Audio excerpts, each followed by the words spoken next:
Finding experienced medical personnel to fill positions within the public health sector is an ongoing challenge for officials of the Ministry of Health.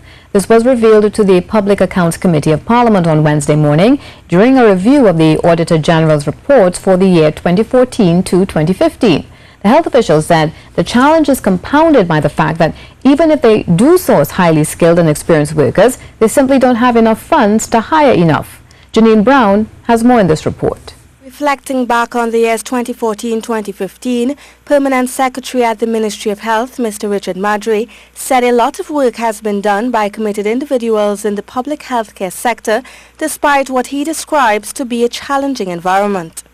He, however, admitted there are deficiencies in the ministry's management systems, mainly due to a lack of resources, both human and financial. You've got a pyramid with a mass of people at the bottom, which may have served us pretty well in the past, but there's a need to reconfigure organization to build up the middle. That work requires people who know what they're doing and requires some time. So even that requires an ability to source those individuals who are not necessarily available in large numbers.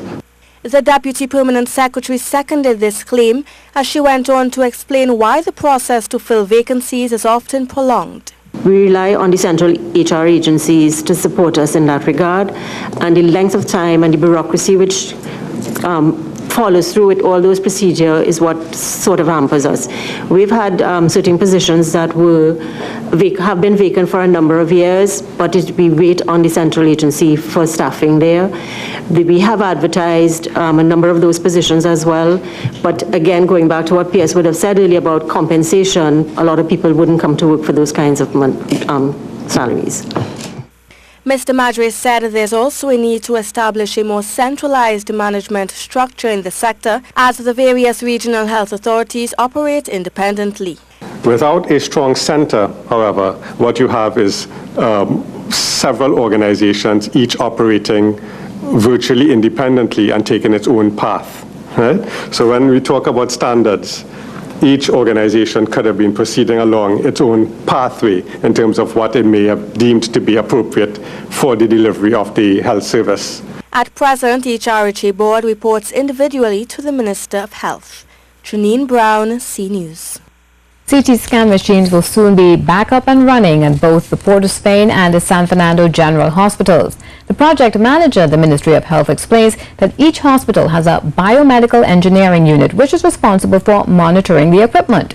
He says the recent shutting down of the scans does not reflect negligence, however, as he explains the case of the Southwest Regional Health Authority.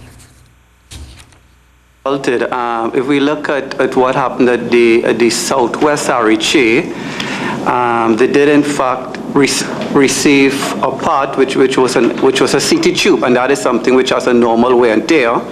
Unfortunately, when the tube came in, there was a defect with the tube, so it had to be resent back, and it's now being reshipped. They're also looking up for Port of Spain General. I'm pleased to say that they have, in fact, from what I was told up until yesterday, returned one of their units up to service, and the second one is currently being troubleshooted.